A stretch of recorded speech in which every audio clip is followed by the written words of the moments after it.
मेरे प्रिय आत्मा, बीती चर्चाओं में जो बहुत सी बातें मैंने आपसे कही, उनके संबंध में अनेक प्रश्न आए हैं। कुछ थोड़े से प्रश्नों पर आज की अंतिम रात हम और बात कर सकेंगे। एक प्रश्न जो बहुत से मित्रों ने पूछा है, बहुत बहुत रूपों में पूछा है, उसे मैं सबसे पहले ले लूं। उन्होंने पूछा है कि मैं शब्दों, सिद्धांतों और शास्त्रों के विरोध में मालूम पड़ता हूं। क्या परमात्मा की खोज में सिद्धांत और शास्त्र सहयोगी नहीं है? क्या वे हमारे और प्रभु के बीच में बाधा बनते हैं? प्रभु और मनुष्य के बीच में ही नहीं, जीवन के सभी अनुभवों के बीच में शास्त्र और शब्द बाधा बनते हैं। जीवन के किसी भी अनुभव के बीच में जो हमने सीख रखा है वो बाधा बनता है। एक फूल के पास आप खड़े हैं, उस फूल के संबंध में आप जो भी जानते हैं वो किस जाति का फूल है, छोटा है या बड़ा, सुंदर है या असुंदर, पहले देखे गए फूलों जैसा है या नहीं, ये जितनी बातें आप जानते हैं उस फूल के संबंध में, ये आपके और फूल के बीच में खड़ी हो जाती हैं। वो जो फूल सामने है वो ओझल हो जाता है फूल के संबंध में। जो आप पीछे से जानते हैं वो आंख के आगे आ जाता है। उस जानकारी के कारण फूल का सीधा एनकाउंटर नहीं हो पाता, उससे सीधी मुलाकात नहीं हो पाती, सीधा मिलन नहीं हो पाता। मैंने कल आपके संबंध में जो समझ लिया था, अगर आज आप मुझे मिलें और कल का स्मरण बीच में आ जाए तो मैं आपको नहीं देख सकूंगा जो आप आज हैं। वो कल की ही बात मेरे सामने खड़ी हो जाएगी। एक आदमी एक सुबह बुद्ध के ऊपर थूक गया, क्रोध में था, बहुत गुस्से में था, उसने बुद्ध के मुंह पर थूक दिया। बुद्ध ने चादर से थूक पोंछ लिया और उससे कहा कि मेरे दोस्त, तुम्हें कुछ और भी कहना है? उसने नहीं सोचा था कि थूकने का और ये प्रत्युत्तर मिलेगा कि तुम्हें कुछ और कहना है। बुद्ध के पास बैठे भिक्षुओं को भी आशा नहीं थी। उनके एक भिक्षु आनंद ने कहा, वो थूक रहा है और आप पूछते हैं और कुछ कहना? बुद्ध ने कहा, जहां तक मैं समझता हूं वो इतने क्रोध से भर गया है कि उस क्रोध को प्रकट करने के लिए शब्द असमर्थ हैं, इसलिए थूक कर उसने क्रोध को प्रकट किया है। क्यों मेरे मित्र, मैं गलत तो नहीं समझा? उन्होंने उस आदमी को पूछा। वो आदमी तो हतप्रभ हो गया और वापस लौट गया। रात भर सो नहीं सका, बेचैन, परेशान कि उसने कैसे आदमी पर थूक दिया है। भूल हो गई है, पश्चाताप से भरा हुआ सुबह फिर भागा हुआ बुद्ध के चरणों में आके सिर रख दिया और कहा, क्षमा कर दे मुझे, मैं कल थूक गया था, भूल हो गई। मैं रात भर रोता रहा, पछताता रहा। मुझे ख्याल आया कि जिस बुद्ध का इतना प्रेम मुझे मिला, अब वो प्रेम मिलना बंद हो जाएगा। मैंने अपने हाथ से वो प्रेम की धारा खो दी, मैंने वो खजाना खो दिया। बुद्ध हंसने लगे। उसने कहा, तू पागल है, कल तू थूक गया था, वो आदमी कल था, आज कहां है? जिस पे तूने थूका था वो भी कल था, जिसने थूका था वो भी कल व्यतीत हो गया। गंगा का बहुत पानी तब से बह चुका। अब तू कहां है वो, अब मैं कहां हूं वो?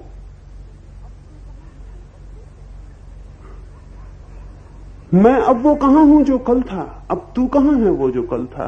रात हम दिए को जलाते हैं, सुबह तक कितनी धारा ज्योति की बह चुकी, धुआं हो चुकी। सुबह हम कहते हैं कि वही ज्योति जल रही है जो रात हमने जलाई थी। गलत कहते हैं। वो ज्योति तो बहुत बहुत बह गई, अब तो बिल्कुल नई धारा जल रही है। गंगा को देखा है थे पिछले वर्ष, वही नहीं है अब, वो सब बह गया। आदमी भी प्रतिक्षण बहा जा रहा है। जीवन भी प्रतिक्षण बहा जा रहा है। बुद्ध ने कहा कल को पकड़ के बैठ जाऊं तो फिर मैं तुझे देख ही ना सकूंगा। अगर मुझे ख्याल रहे कि ये वही आदमी है जो थूक गया था और ये भाव मेरे बीच खड़ा हो जाए तो मैं तुझे देख ही नहीं सकूंगा। मैं देखूंगा कि वही आदमी आ गया जो थूक गया था। और आज तू वही आदमी नहीं है, क्योंकि कल तू क्रोध से भरा आया था, आज क्षमा मांगने के लिए आया है। आज तू प्रेम से भरा आया है, पश्चाताप से भरा आया। तू वही आदमी नहीं। फिर तू क्षमा क्यों मांगता है? उस आदमी ने कहा इसलिए कि मुझे लगा कि जो प्रेम मुझे मिलता था शायद अब नहीं मिलेगा। बुद्ध हंसने लगे। उसने कहा पागल, क्या तू सोचता है मैं तुझे इसलिए प्रेम करता था कि तू मेरे ऊपर थूकता नहीं था? क्या इसलिए प्रेम करता था कि तू थूकता नहीं था? अगर इसलिए प्रेम करता होता तो तेरे थूकने से प्रेम बंद हो जाता। मैं तो प्रेम इसलिए करता हूं कि मैं प्रेम ही कर सकता हूं और कुछ नहीं कर सकता हूं। जैसे दिए से रोशनी गिरती है और जैसे फूल से सुवास बहती है, वैसे ही मुझसे प्रेम बहता है। तू थूके या न थूके, तू क्या करता है इससे कोई फर्क नहीं पड़ता।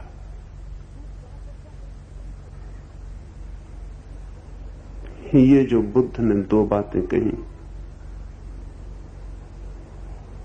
इनमें पहली बात कि हम जीवन से जो जो रोज सीख लेते हैं, जो जो हमारा ज्ञान बन जाता है, उसे जीवन के नए अनुभव के सामने हम खड़ा ना करें, अन्यथा वो बाधा बन जाएगी।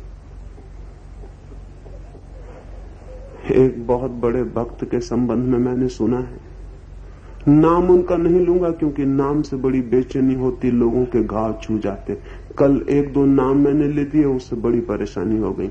बड़ी क्रोध से भरे हुए पत्र आ गए, तो नाम छोड़ देता हूं, शायद आप नाम समझ ही जाएंगे। क्योंकि किसी को चोट पहुंचाने की मेरी क्या मर्जी है, किसी के नाम से मेरा क्या झगड़ा है। एक बड़े संत को, जिनकी किताब घर घर में पढ़ी जाती है, एक कृष्ण के मंदिर में ले जाया गया। उन्होंने कृष्ण को हाथ जोड़ने से इनकार कर दिया और उन्होंने कहा कि जब तक धनुष बाण हाथ में नहीं लोगे मैं तुम्हें नमस्कार करने वाला नहीं।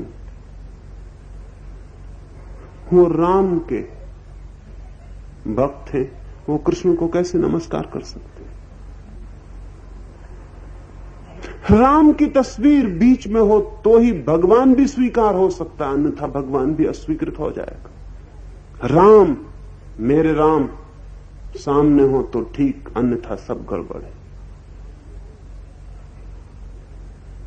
वो जो हमने कल तक पकड़ रखा है, वो हमेशा सामने लेकर हम जीवन को देखेंगे तो जीवन दिखाई नहीं पड़ेगा।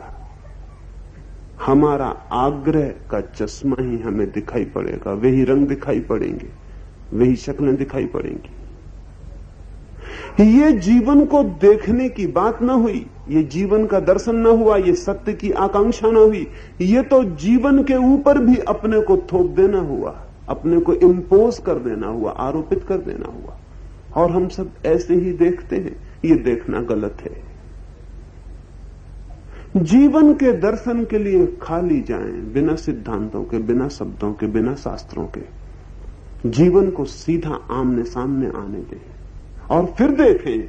फिर जो दिखाई पड़ेगा वो है जो है। और जब तक आप कहते हैं कि मैं इस भांति देखूंगा, इस ज्ञान से देखूंगा, तब तक आप वही देख रहे हैं जो देखना चाहते हैं, वो नहीं जो है।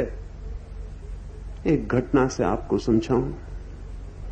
चीन के एक बहुत बड़े गांव में एक बड़ा मेला लगा हुआ था। हजारों लाखों लोग इकट्ठे हुए हैं मेले में। एक छोटा सा कुआं है और उस कुएं के ऊपर दीवार नहीं है। एक आदमी भीड़ में उस कुएं में गिर गया है। वो चिल्ला रहा है कुएं के भीतर से कि मुझे बचाओ, मैं मरा जा रहा हूं। लेकिन इतना शोरगुल है बाजार में, मेले में, कि कौन सुनता है। लेकिन तभी एक बौद्ध भिक्षु पानी पीने के लिए रुका है उस कुएं पर। नीचे देखा है तो वो आदमी चिल्ला रहा है कि मुझे बचाओ। उसने भिक्षु को देखा तो उसने हाथ जोड़े, कहा मुझे जल्दी निकालें, मैं मरा जा रहा हूं, मैं तैरना नहीं जानता हूं, मेरे हाथ कप रहे हैं, मैं किसी तरह ईंटों को पकड़े हुए रुका हूं। उस भिक्षु ने कहा, मेरे दोस्त तुम्हें पता नहीं भगवान बुद्ध ने क्या कहा है। भगवान बुद्ध ने कहा है कि जीवन तो दुख है, बच के भी क्या करोगे। जीवन तो दुख है, जीवन तो आसार है, जीवन तो व्यर्थ है। जीवन से तो छूट जाने की कोशिश करनी है, तो बच के भी क्या करोगे। दुख से निकल के जाओगे कहां। जीवन तो खुद एक बड़ा कुआं है।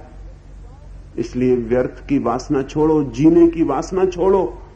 ये जो लस्ट फॉर लाइफ है, ये जो जीवन की तीव्र वासना है, यही तो पाप का मूल है। मोक्ष की कामना करो, जीवन की क्यों कामना करते हो। वो आदमी चिल्लाने लगा कि ये समय उपदेश का नहीं, मुझे बाहर निकालने, फिर मैं आपकी बातें सुनूंगा। लेकिन उस भिक्षु ने कहा, तुम समझे नहीं, भगवान ने शास्त्रों में यह भी कहा है कि आदमी को जो भी भोगना पड़ता है अपने पिछले जन्मों के कर्मों के कारण।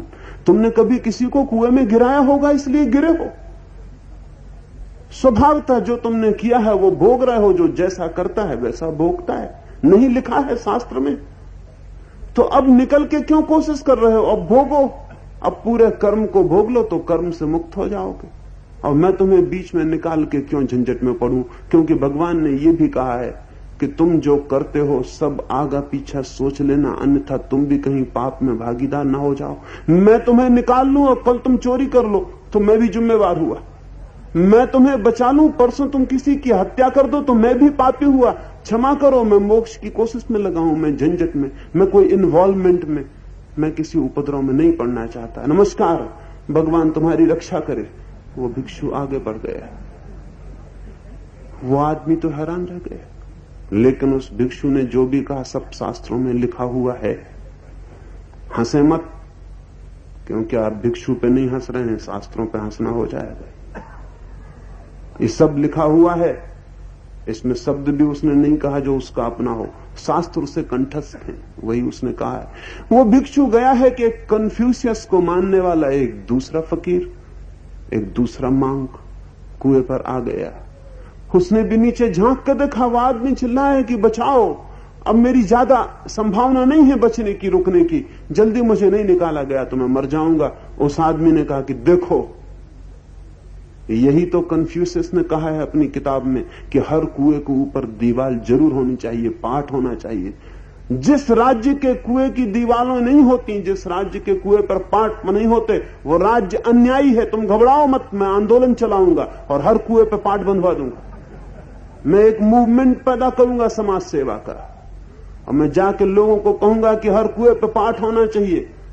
तुम बिल्कुल बेफिक्र रहो। उस आदमी ने कहा, क्या बातें कर रहे हैं बेफिक्र, मैं मर जाऊंगा, ये पाठ कब बनेंगे। और मैं तो गिर ही चुका हूं, अब पाठों के बनने से क्या होगा, कृपा कर मुझे पहले बाहर निकाल लो। उसने कहा, इतनी फुर्सत कहां एक एक आदमी की फिक्र करने की, मैं पूरे समाज का ही परिवर्तन चाहता हूं। सामाजिक क्रांति, सोशल रेवोल्यूशन चाहिए। एक आदमी के बनने मिटने से क्या होता है, तुम शहीद हो जाओ, तुम फिक्र मत करो, तुम्हारा नाम किताबों में लिखा जाए और शहीदों के मजारों पर जुड़ेंगे मेले। तुम घबराओ मत, शहीदों की तो मजारों पर मेले भरते हैं, तुम्हारे मजार पे भी मेले भरेंगे। लोग हजारों साल तक याद रखेंगे कि एक आदमी ने कुएं में गिरकर सब कुओं पे पाठ बंधवा दिए थे। बेफिक्र रह तू, मैं अभी जाता हूं और आंदोलन खड़ा करता हूं। वो आदमी चिल्लाता रहा। वो भिक्षु चला गया भीड़ में और मंच पे खड़ा हो गया और लोगों को समझाने लगा कि देखो, जब तक कन्फ्यूशियस की बात नहीं सुनी जाएगी, दुनिया में इसी तरह की कष्ट होते रहेंगे। देखो, वो आदमी कुएं में पड़ा है। ये आदमी भी एक सबूत बन गया कन्फ्यूशियस की बात को सिद्ध करने का, एक प्रूफ, एक प्रमाण बन गया। मत हंसे उस आदमी पर। वो आदमी वही कर रहा है जो दुनिया के सब समाज सुधारक करते हैं। लेकिन वो आदमी मरा जा रहा है, वो घबराया जा रहा है, उसके प्राण निकले जा रहे हैं। आज उसे पहली दफे पता चला कि अच्छी बातें करने वाले लोग क्या कर सकते हैं। और तभी एक ईसाई मिशनरी भी आ गया उस कुएं पर। उसने भी झांक के देखा, आदमी बोल भी नहीं पाया था। उसने कहा, मत घबरा। उसने अपने झोले से रस्सी निकाली। वो झोले में हमेशा रस्सी साथ ही रखता है, कब कोई कुएं में गिर पड़े, मौका मिल जाए बचाने का। उसने रस्सी नीचे फेंकी, कुएं में उतरा, उस आदमी को बाहर निकाला। वो आदमी कहने लगा कि धन है आप सच्चे आदमी मिले एक। बाकी 2 भिक्षु आए थे, उन्होंने मुझे उपदेश दिया। आपकी बड़ी कृपा है जो आपने मुझे बचाया। उस मिस्र ने कहा, क्षमा करो, तुम गलत मत समझ लेना, मैंने तुम्हें नहीं बचाया। वो तो जीसस क्राइस्ट ने कहा है कि जो सेवा करता है वो भगवान का प्यारा हो जाता। सो हम सेवा कर रहे हैं ताकि भगवान के प्यारे हो जाएं। हमें तुमसे क्या लेना देना? ये तो हम स्वर्ग की खोज कर रहे हैं, और हम तो खुश होते हैं जब कोई कुएं में गिरा दिखाई पड़ जाता है, क्योंकि हमें सेवा का मौका मिल जाता है। हम तो अपॉर्चुनिटी, अवसर की खोज में है कि कहीं सेवा का कोई मौका मिल जाए तो हम किसी को बचा लें। इसलिए हम रस्सी हमेशा पास रखते हैं। जहां मौका आ जाए, मकान में आग लग जाए, हम कूद के अंदर हो जाते हैं। कोई पानी में कूदने लगे, डूबने लगे।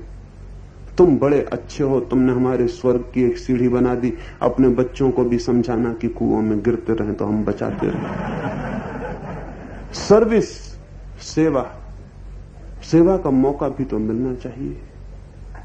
सेवा का जो मौका देते हैं वो स्वर्ग की सीढ़ियां बनते हैं। उनके कंधों पर पैर रख रख के कुछ लोग स्वर्ग चले जाते हैं, बीमारों की सेवा करके, गरीब की सेवा करके, कुएं में गिरे की सेवा करके। कुछ लोग स्वर्ग की यात्रा तय करते हैं। इन तीनों आदमियों पर आपको हंसी क्यों आती है? गलती क्या है इन तीनों की? ये तीनों किताबों को बीच में ले लेते हैं। मरते हुए जीवित आदमी को, तथ्य को, वो जो फैक्ट है, वो जो सामने घटित हो रहा है, वो उन्हें उतना मूल्यवान नहीं जितनी वो किताब जो उन्होंने पढ़ी। इसलिए वो मरता हुआ आदमी, वो टूटती हुई श्वास, वो सामने एक जीवन के दिए का बुझ जाना उन्हें दिखाई नहीं पड़ता है, उन्हें अपनी किताब दिखाई पड़ती है। हम सबको भी यही होता है। एक आदमी को हम गरीब देखते हैं, भूखा मरते देखते हैं, सड़क पे भीख मांगते देखते हैं। हम क्या कहते हैं? हम कहते हैं कि ये तो अपने अपने कर्मों का फल है। किताब आ गई बीच में। आपको पता है कर्मों का फल कि सामाजिक शोषण, बेईमानी और चालाकी। लेकिन किताब आ जाती बीच में, वो एक गरीब को भुला देती है फिर, क्योंकि तब हम एक एक्सप्लेनेशन, एक शाब्दिक सिद्धांत बीच में ले आते हैं। अपना अपना फल है। कोई अमीर पैदा होता है, कोई गरीब पैदा होता है, अपना अपना कर्म, अपने अपने फल। 4000 वर्षों से भारत में इसी व्याख्या के कारण गरीब को नहीं मिटाया जा सका है, और जब तक ये व्याख्या नहीं मिट जाती तब तक गरीब मिटाया भी नहीं जा सकता है। इस व्याख्या पर सारी गरीबी खड़ी है। लेकिन शास्त्र बीच में आ जाता है, और तब सब बात वहीं की वहीं रुक जाती है, क्योंकि शास्त्र पर शक करना पाप है। शास्त्र को आंखों से हटाना पाप है। शास्त्र को तो हमेशा छाती से बांध के रखना जरूरी है। चाहे आदमी डूब जाए, शास्त्रों के वजन से डूब जाए, लेकिन शास्त्र छाती से कभी मत छोड़ना।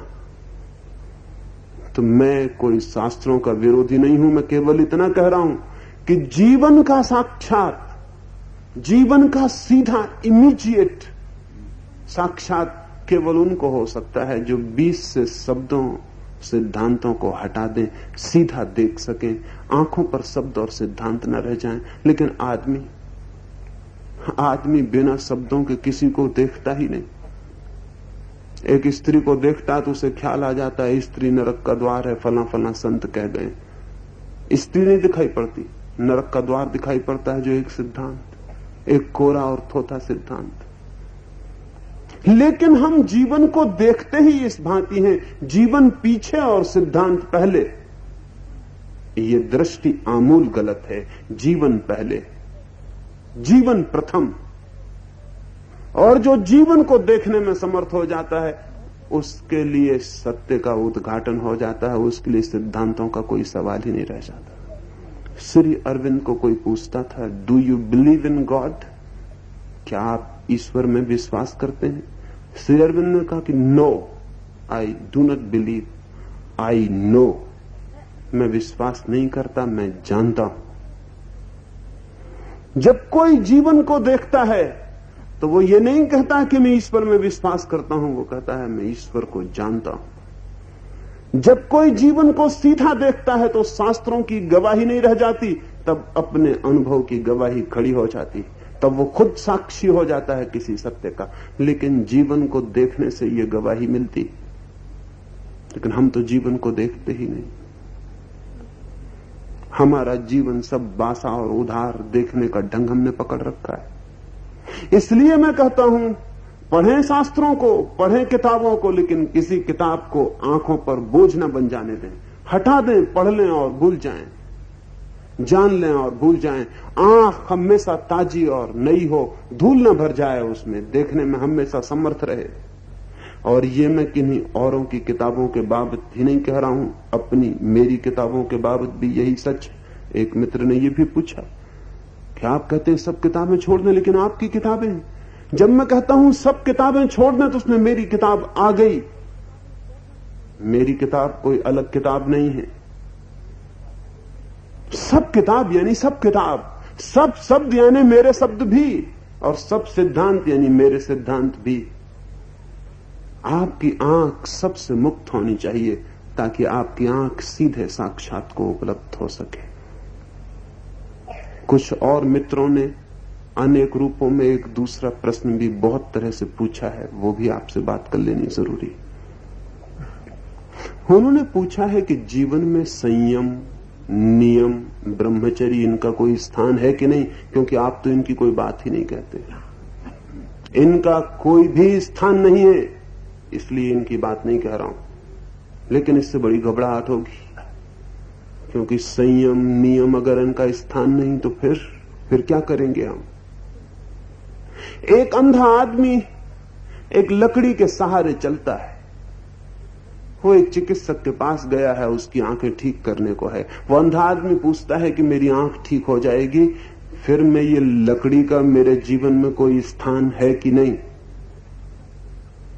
वो चिकित्सक कहता है फिर लकड़ी का कोई स्थान नहीं है जीवन में, क्योंकि जब आंख ठीक हो गई तो लकड़ी की टेकने की, सहारे की जरूरत क्या है?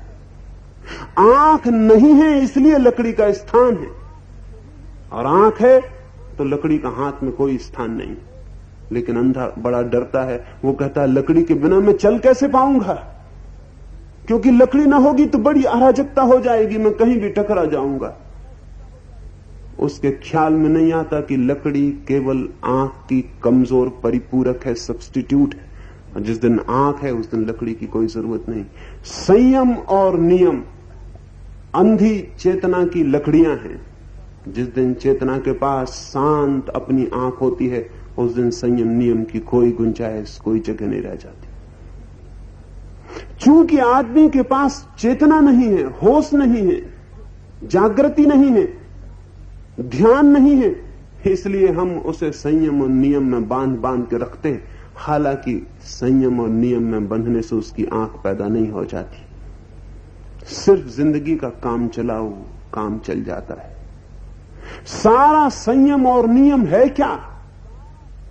संयम और नियम का बुनियादी अर्थ सिवाय सप्रेशन और दमन के क्या हो सकता है? संयम और नियम सिवाय पाखंड के और क्या पैदा करता है?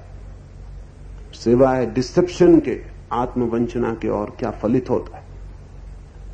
जब हम कहते हैं एक आदमी ने अपने क्रोध पर संयम कर लिया, तो उसका मतलब क्या है?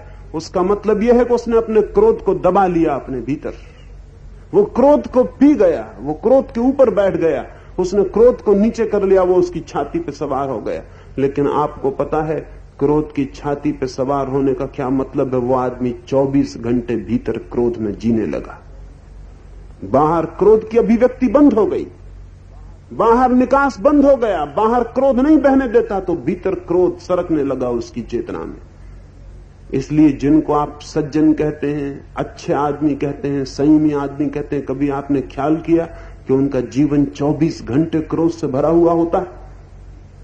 जिनको आप मंदिर जाने वाले, पूजा करने वाले, प्रार्थना करने वाले लोग कहते हैं, आपने कभी ख्याल किया कि उनका जीवन क्रोध का जीवन?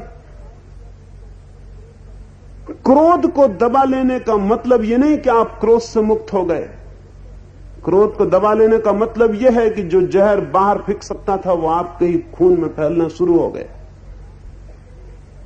एक आदमी दफ्तर में है, उसका बास, उसका मालिक उसको गाली देता है, वो बेचारा नौकर क्या कर सकता है? क्रोध को पी जाता है, दबा लेता है, क्रोध भीतर कर लेता है। ओंठों पर मुस्कुराहट, ओंठों से हंसता है और कहता है आप बिल्कुल ठीक कह रहे हैं, और भीतर जानता है कि मौका मिल जाए तो गर्दन दबा दूं। लेकिन गर्दन दबाने का भाव भीतर जोर पकड़ लेता है, मुट्ठी बिछ जाती है, लेकिन ऊपर से मुस्कुराता रहता है। फिर घर लौट आता है। क्रोध ऊपर की तरफ नहीं चढ़ता, जैसे कि नदी ऊपर की तरफ नहीं चढ़ती, नीचे की तरफ जाती है, ऐसे ही क्रोध नीचे का रास्ता खोजता है। तो मालिक की तरफ नहीं चढ़ सकता, तो वो घर आ जाता है। वहां आते से ही 5-10 मिनट के भीतर कोई ना कोई बहाना मिल जाएगा कि वो अपनी पत्नी पर टूट पड़ेगा। रोटी जल गई है आज, या कपड़े ठीक से लोहे नहीं किए गए हैं, या घर गंदा पड़ा है, या उसकी चाय ठंडी है, या कोई और 25 बहाने।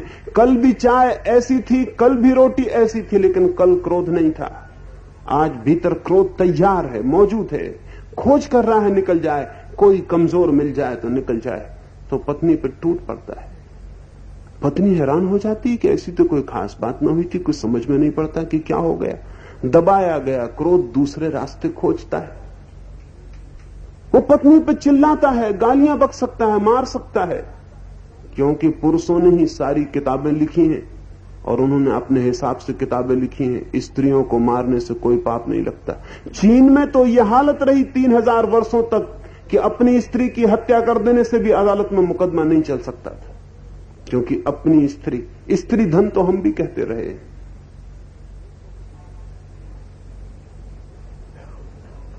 टूट पड़ता है। स्त्री क्या करे बेचारी, पति परमात्मा है। पतियों ने ही जो किताबें लिखी उनमें यह लिखा हुआ है कि पति परमात्मा है, और इस पति परमात्मा पर क्रोध कैसे किया जाए। लेकिन क्रोध पी जाती है वो।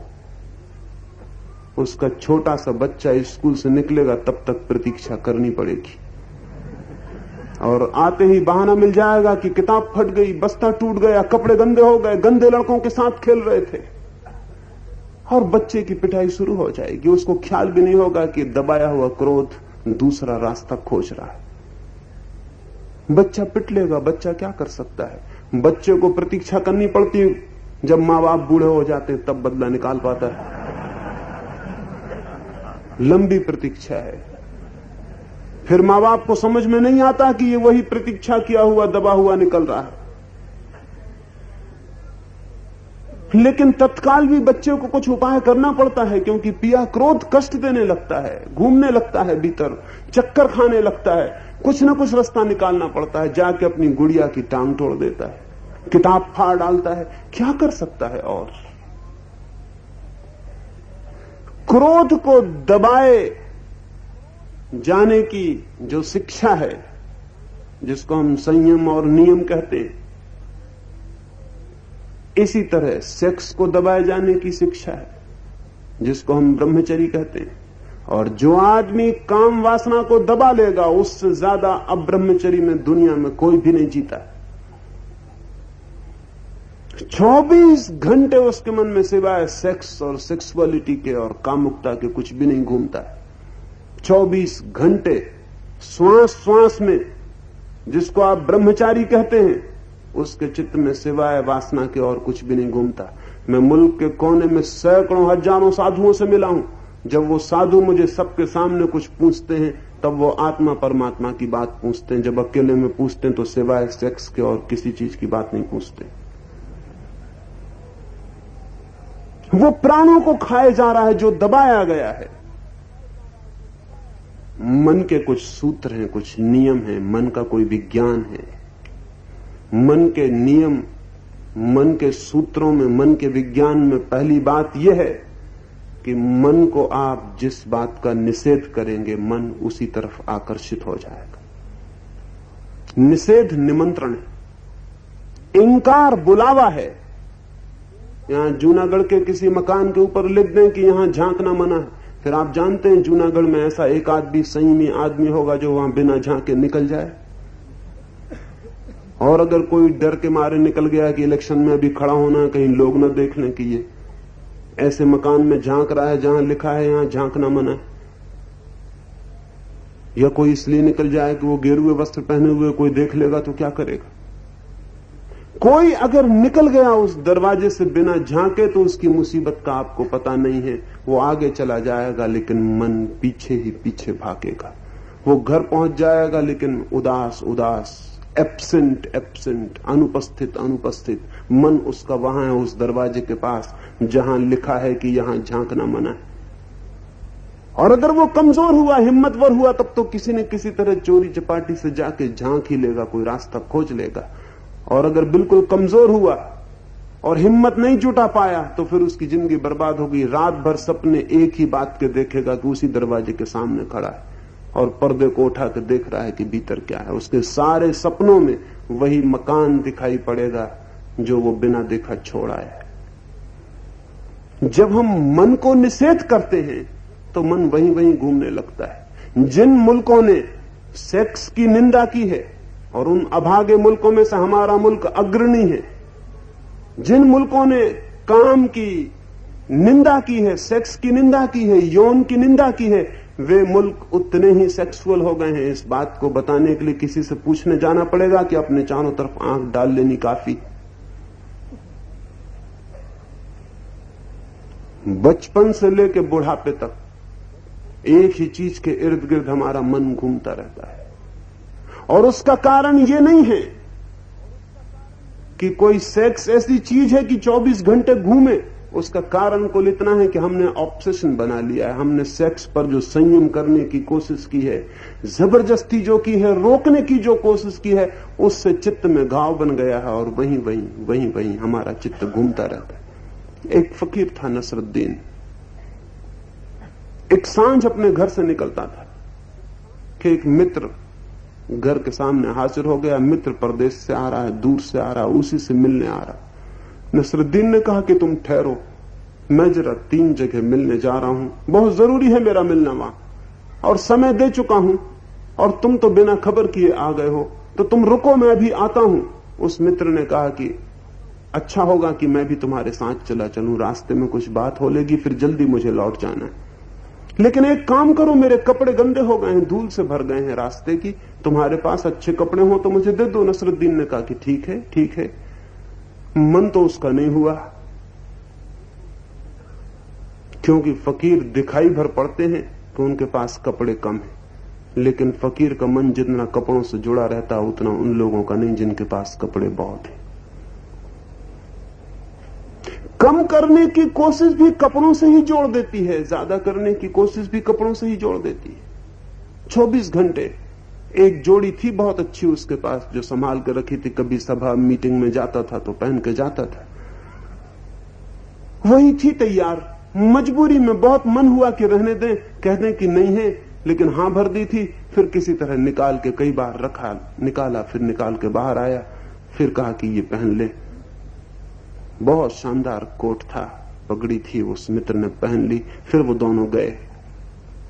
रास्ते भर मित्र से बात तो करता था, लेकिन बार बार देख लेता था अपने कपड़ों को, क्योंकि आज खुद तो साधारण पहने था और मित्र जो उसके ही कपड़े थे अच्छे पहने था और शानदार मालूम हो रहा था। बड़ी गलती हो गई। जिसके घर मिलने गया था वहां गया, वहां जाके परिचय दिया कि ये है मेरे मित्र जमाल, ये फला फला गांव में रहते हैं।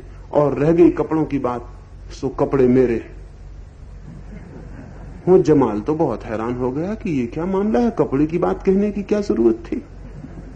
नसरुद्दीन भी घबराया, कह के पता चला कि तो गलती हो गई, तो कहने की बात न थी कुछ, लेकिन मन में वही कपड़े घूम रहे थे तो निकल गए।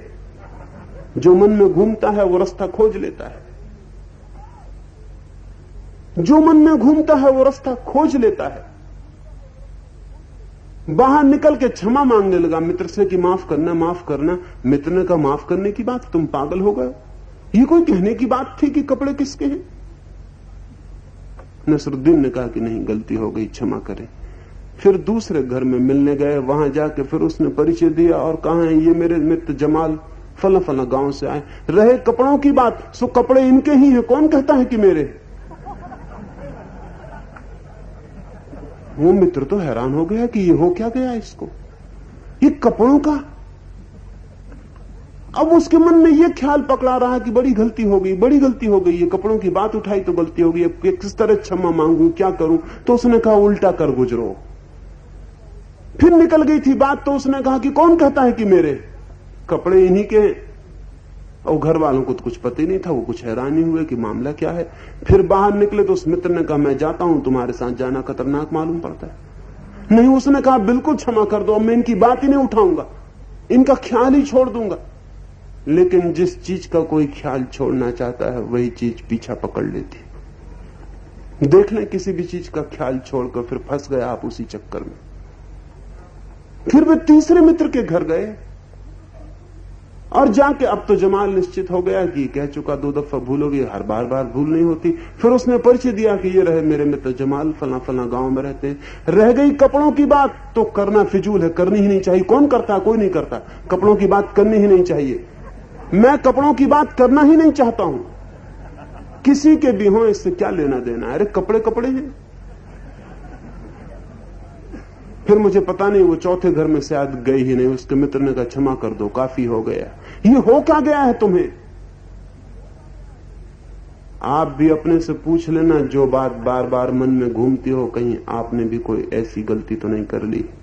ये ब्रह्मचर्य के नाम पर यही हो गया है। ये 3-4 हजार वर्षों की रट की स्त्री नरक है, पाप का द्वार है, फला है, ये सारी बेवकूफी की बातें ये आदमी के मन में गहरी हो गई। और बच्चे को हम बचपन से ही रुग्ण कर देते हैं, स्त्री और पुरुष के बीच फासला खड़ा कर देते हैं, दूरी खड़ी कर देते हैं, छोटे छोटे बच्चों के बीच जहर बो देते हैं, और फिर वो जहर जिंदगी भर उनका पीछा करता है। स्त्री से मुंह चुराना चाहते हैं, स्त्री पुरुष से मुंह चुराना चाहते हैं, एक दूसरे को देखने से बचना चाहते हैं। और इस सारे बचने की कोशिश में कपड़ों वाली हालत हो जाती है कि सारे बचने की कोशिश करते हैं, बार बार पुरुष को स्त्री दिखाई पड़ जाती, स्त्री को पुरुष दिखाई पड़ जाता है। जितना भागते हैं एक दूसरे से पाते हैं, उतनी थोड़ी दूर भाग के फिर मिलना हो जाता है। ये जो रोग हमने पैदा कर लिया, ये किस बात से पैदा कर लिया? ये कोई बुनियादी भूल हो गई हमारे साइकोलॉजी में, हमारे मनोविज्ञान में, कोई लोकमानस में कोई बुनियादी भूल की बात खड़ी हो गई। वो भूल ये हो गई कि सेक्स से ज्यादा पवित्र, सेक्स से ज्यादा डिवाइन, सेक्स से ज्यादा भागवत और ईश्वरीय कोई तथ्य नहीं है संसार में। क्योंकि उससे ही जीवन पैदा होता, उससे ही जीवन विकसित होता, उससे ही सारे जीवन के फूल खिलते और जगत निर्मित होता है। उसको जो जीवन में केंद्र है और जो जीवन का आधार है और जो परमात्मा की प्रक्रिया है जीवन को जन्म देने की, उस प्रक्रिया की ही हम निंदा कर रहे हैं। तो उस निंदा का फल यही हो सकता है कि हम उस निंदा में करके डूब जाएं, उलझ जाएं और ऑब्सेशन बन जाए, रोग बन जाए, चित्त रुग्ण हो जाए और सेक्स के आसपास ही घूमने लगे। ये जो भूल हमने कर ली है, ये भूल तब तक दूर नहीं होगी जब तक सेक्स के प्रति सम्मान का भाव पैदा नहीं होगा, रिवरेंस का भाव। परमात्मा के प्रेमी परमात्मा की जीवन प्रक्रिया के विरोधी नहीं हो सकते। और मैं आपसे कहता हूं, जिस आदमी के मन में यौन के प्रति, जो कि परमात्मा की प्रक्रिया का सूत्र है, क्रिएटिविटी का राज और रहस्य है, जिसके मन में उसके प्रति सम्मान है, आदर है, मंदिर जैसी पवित्रता का भाव है, वो आदमी सेक्स से मुक्त हो सकता है। निंदा करने वाला कभी मुक्त नहीं हो सकता। वो आदमी मुक्त हो सकता है, वो आदमी मुक्त हो सकता है, लेकिन जो आदमी निंदा के भाव से भरा है वो कभी मुक्त नहीं हो सकता। लेकिन ये निंदा का भाव हमारे भीतर गहरा है और ये भाव हमें खाए जा रहा है, परेशान किए जा रहा है। फिर इसको दबा लिया है सब तरफ से, तो अनेक रूपों में निकलता है, अनेक रूपों में निकलता है। फिल्म बनती है तो अश्लील और गंदी, और तब देश भर के नेता, देश भर के गुरु, देश भर के विचारक चिल्लाने लगते हैं गंदी फिल्म नहीं बननी चाहिए। गंदी फिल्म बनती किस लिए है ये कोई नहीं पूछता। गंदी फिल्म देखता कौन है, क्यों देखता है, ये कोई नहीं पूछता। अश्लील पोस्टर नहीं लगने चाहिए, आंदोलन चलते हैं कि अश्लील पोस्टर हटाओ, लेकिन ये कोई नहीं पूछता कि अश्लील पोस्टर को जो लोग देखने को तैयार हो उनके मन में कहीं कोई बुनियादी भूल हो गई, अन्यथा अश्लील पोस्टर को देखने को तैयार कौन होता। और कोई अश्लील पोस्टर आज बनाए जा रहे हैं, फिल्म आज बन रही है, दुनिया की पुरानी से पुरानी किताबें अश्लील हैं और दुनिया के पुराने से पुराने मंदिरों के ऊपर इस तरह के चित्र हैं जो कोई फिल्म आज भी नहीं बना सकती। जाओ खजुराहो देखो, जाओ पुरी और कोणार्क देखो और पूछो अपने से कि फिल्में अश्लील हैं कि इन मंदिरों को बनाने वाले लोग अश्लील रहे होंगे। तो कौन अश्लील है और क्यों अश्लील है, सवाल यह है। पोस्टर मिटाने से कुछ भी नहीं होगा और खजुराहो के मंदिर गिरा देने से कुछ भी नहीं होगा। फिर आदमी नया तैयार कर लेगा। अगर मन की मांग है तो आप कुछ रोक नहीं सकते। कालिदास और भवभूति जैसे बड़े बड़े साहित्यकारों का सारा साहित्य सेक्स से भरा हुआ है। क्या करोगे? ऐसे अश्लील कि पता न चले। ये जो सारा का सारा रोग पैदा हुआ, ये हुआ क्यों है? ये सारा साहित्य, ये सारा संगीत, ये सारे नृत्य, ये सारे चित्र, ये सारी मूर्तियां, ये क्यों सेक्स के आसपास खड़ी हो गई? ये आदमी के बुनियादी जीवन में कोई भूल हो गई। इसलिए अगर एक गांव को कुछ दिनों तक भूखा रखा जाए तो उस गांव में आपको पता है सपने लोग किस चीज के देखेंगे? औरतों के नहीं, रोटी के, राजभोज के, महलों के, जहां राजा ने बुलाया है भोजन के लिए। अगर एक गांव को निरंतर भूखा रखा जाए तो उस गांव के साहित्यकार किस चीज के गीत गाएंगे? स्त्रियों के नहीं, रोटी के। वो गांव रोटी ही रोटी के पास घूमने लगेगा। वो सारे गांव की चेतना रोटी से ही पकड़ जाएगी। एक जर्मन कवि हेन ने लिखा है कि एक बार मुझे 3 दिन भूखा रह जाना पड़ा। जब तक मेरा पेट भरा था तो चांद में मुझे अपनी प्रेयसी की तस्वीर दिखती थी। जब 3 दिन भूखा रहा तो चांद मुझे ऐसा लगा कि रोटी आकाश में लटकी हुई। तब मुझे पहली दफा पता चला कि चांद न तो प्रेयसी का चेहरा है न रोटी है, मन में जो होता है वो वहां दिखाई पड़ने लगता है।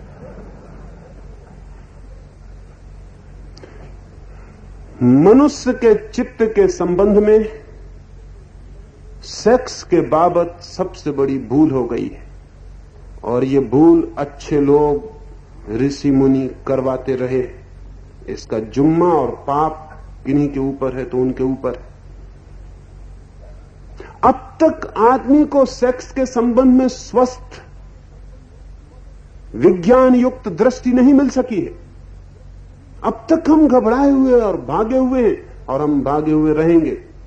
मैं आपसे ये कहना चाहता हूं, धार्मिक व्यक्ति वो है जो जीवन के सारे तथ्यों को स्वीकार करता है, उनके मूल्य को समझता है और समझने की कोशिश करता है कि किसी चीज का जीवन में क्या स्थान है।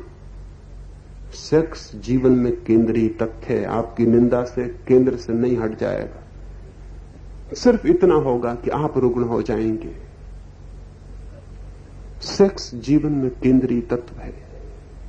इस केंद्रीय तत्व को किसने स्थापित कर दिया है केंद्र में? शैतान ने, पश्चिम के वैज्ञानिकों ने, फिल्म इंडस्ट्री के मालिकों ने, असली किताबों लिखने वालों ने?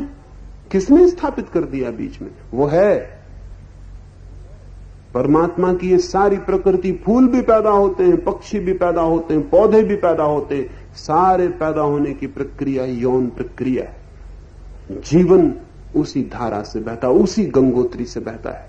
तो जहां से जीवन निकलता है उस मूल स्रोत की निंदा करेंगे तो रुग्ण हो जाएंगे, अस्वस्थ हो जाएंगे, परेशान हो जाएंगे और फिर वो दमन दूसरे रास्ते खोजेगा, नए नए रास्ते खोजेगा, नए नए रास्ते खोजेगा।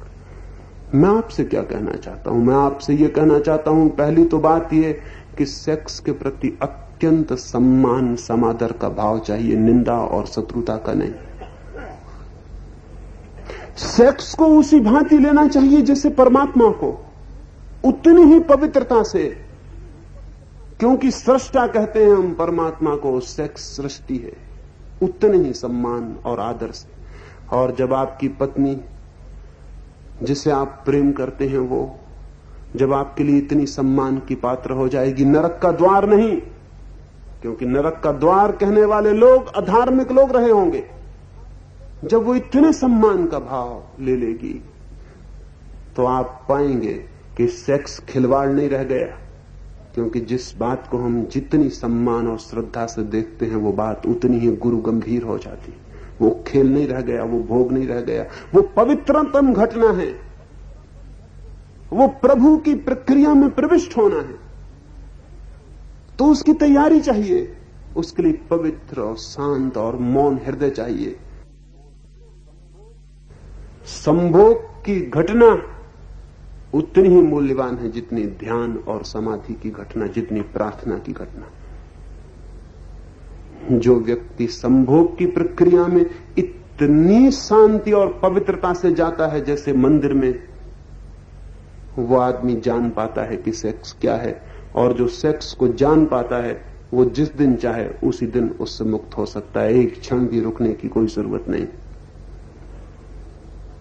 और फिर ये भी स्मरण रखें कि इतनी निंदा के बावजूद भी सेक्स हटता तो नहीं है, और इतनी निंदा के बावजूद सेक्स से जो बच्चे पैदा होते हैं, अगर वे बच्चे दीनहीन, कुरूप, अस्वस्थ, रुग्ण, मन से विक्षिप्त पैदा होते हो तो आश्चर्य नहीं है, क्योंकि उनके मां बाप दोनों ने ही जन्म की प्रक्रिया की निंदा की है और दुश्मन की तरह भाव से देखा है। लेकिन अगर मां बाप ने दोनों ने पवित्रता के भाव से सेक्स को देखा होता, पूज्य भाव से, परमात्मा के भाव से, तो शायद ये बच्चे बिल्कुल दूसरे ढंग के पैदा होते।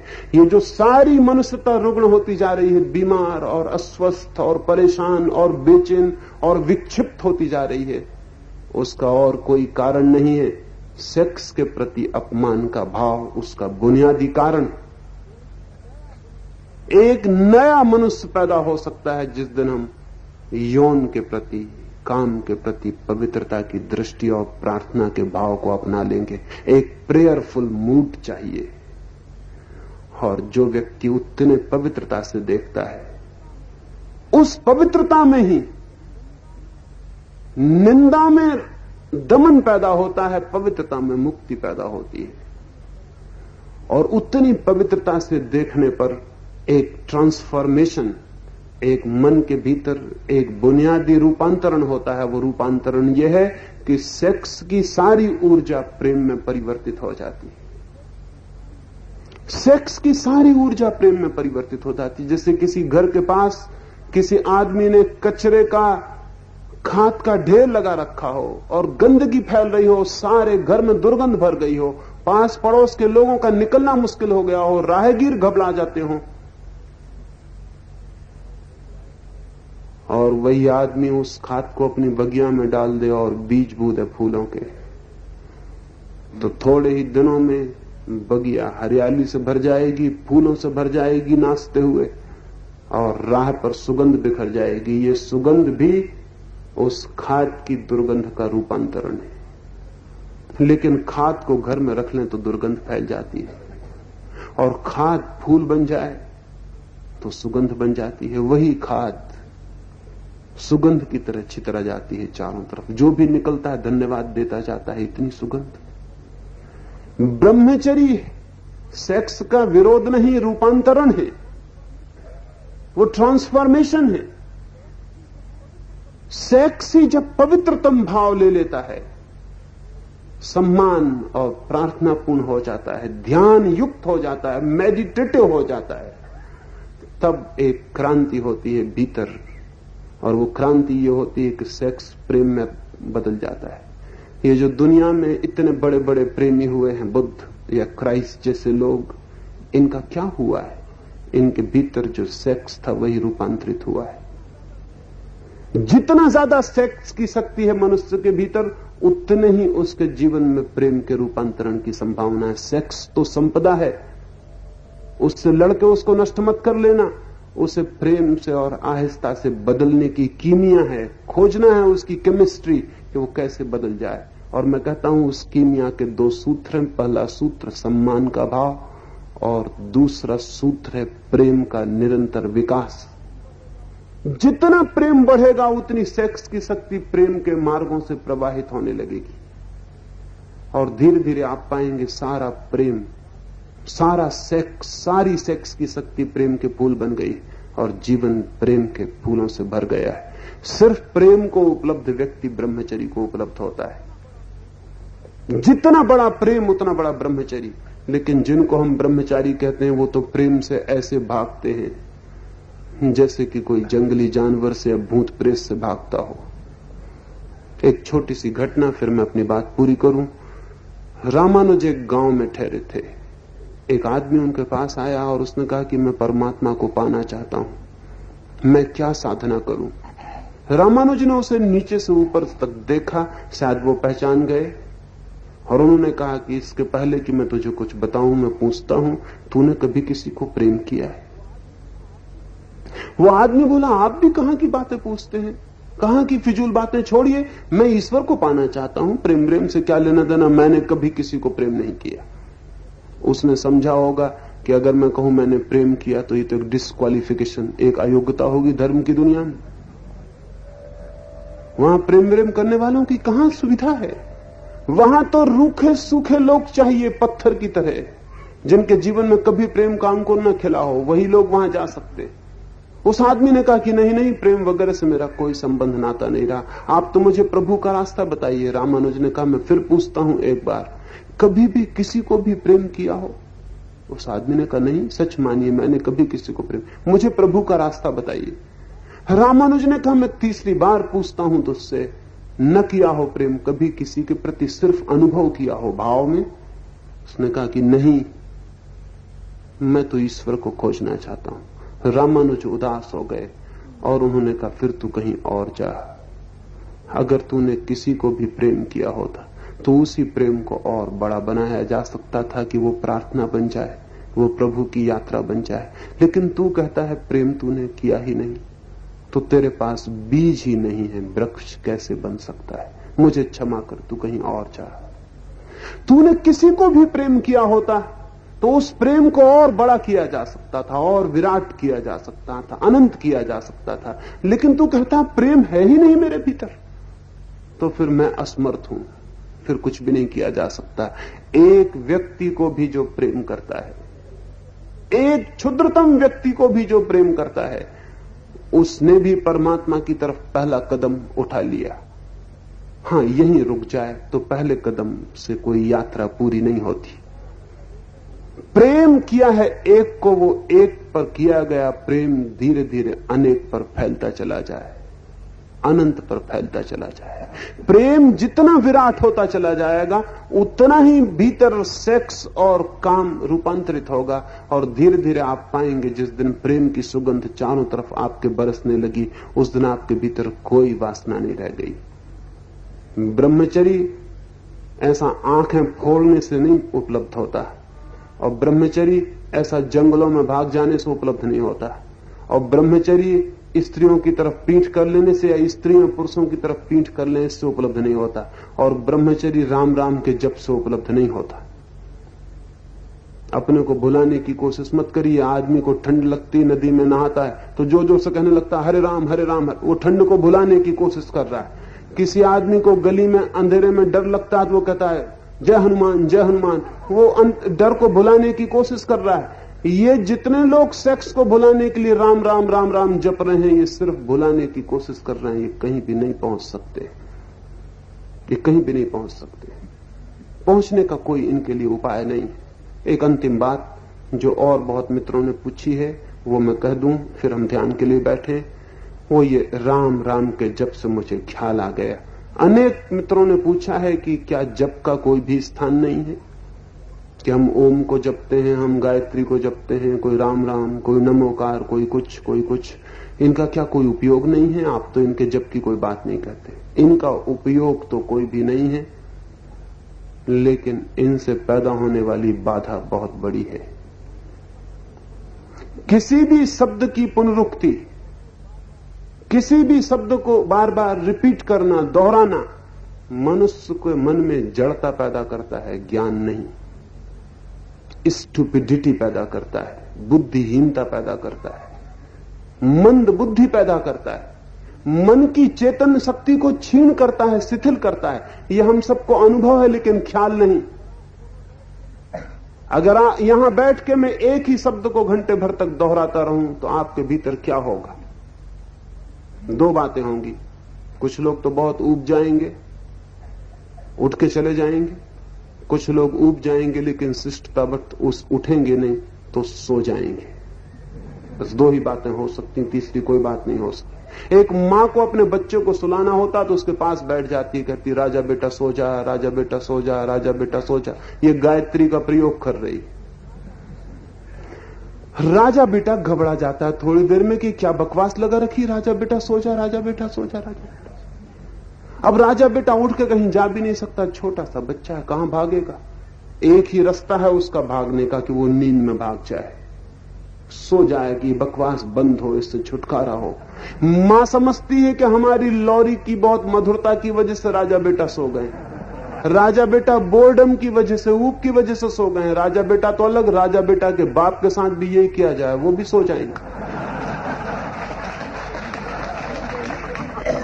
आदमी ऊबता है रिपीटिशन से, पुनरुक्ति से ऊब पैदा होती है, घबराहट पैदा होती है, बेचैनी पैदा होती है, नींद आ जाती है।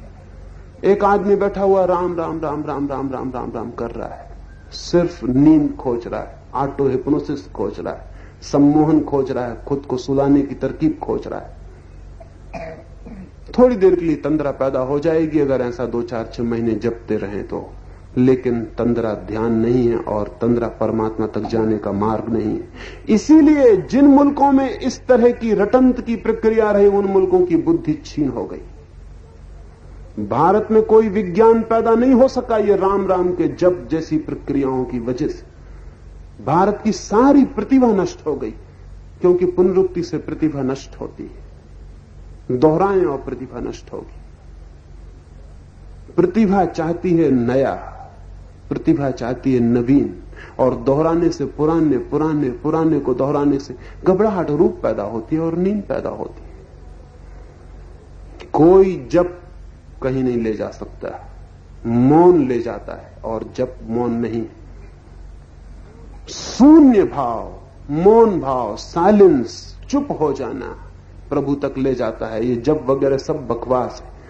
एक ही शब्द को बार बार दोहराएं या अनेक शब्दों को अलग अलग दोहराएं, कोई भी स्थिति में मौन नहीं होता, हर हालत में मौन टूट जाता है। मौन पहुंचाएगा, मौन है प्रार्थना, मौन है द्वार, मौन है मार्ग, जप नहीं।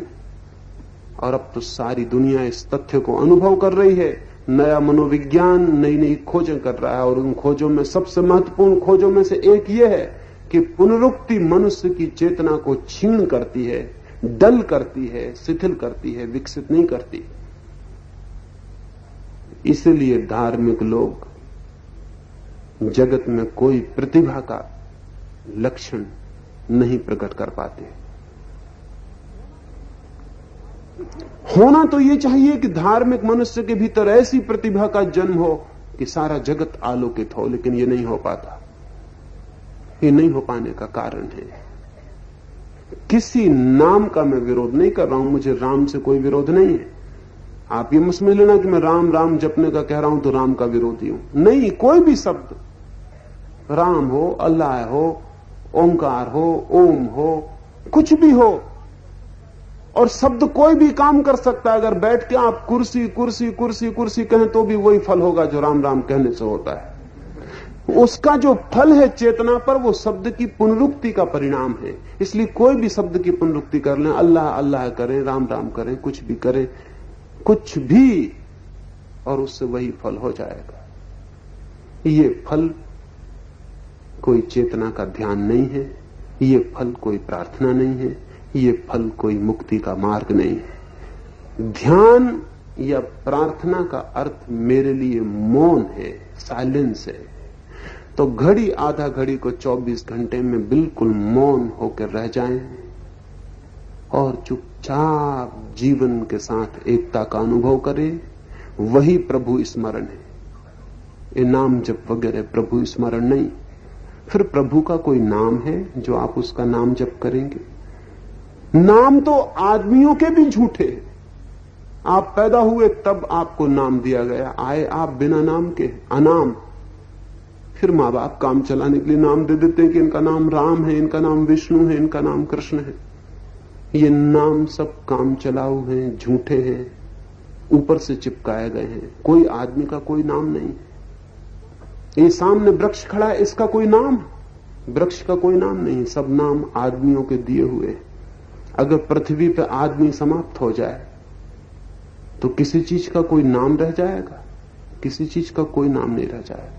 फिर भी दरख्त होंगे, आम होगा, फिर भी होगा, चांद तारे होंगे, लेकिन नाम नहीं होगा। नाम अभी भी नहीं है उनका। नाम कहीं है ही नहीं जगत में, सिर्फ आदमी की ईजाद है। और हम इतने होशियार हैं कि हमने चीजों के भी नाम रख लिए और परमात्मा का भी नाम रख लिए। नाम जैसी चीज बिल्कुल मिथ, बिल्कुल कल्पना है। तो परमात्मा का कोई नाम नहीं, सिवाय मौन के, शून्य भाव को। उससे कहीं मिलन नहीं हो सकता। इसलिए शून्य भाव को, मौन भाव को ही मैं ध्यान कहता हूं। और बहुत से प्रश्न रह गए। प्रश्न तो हमेशा रह जाते हैं।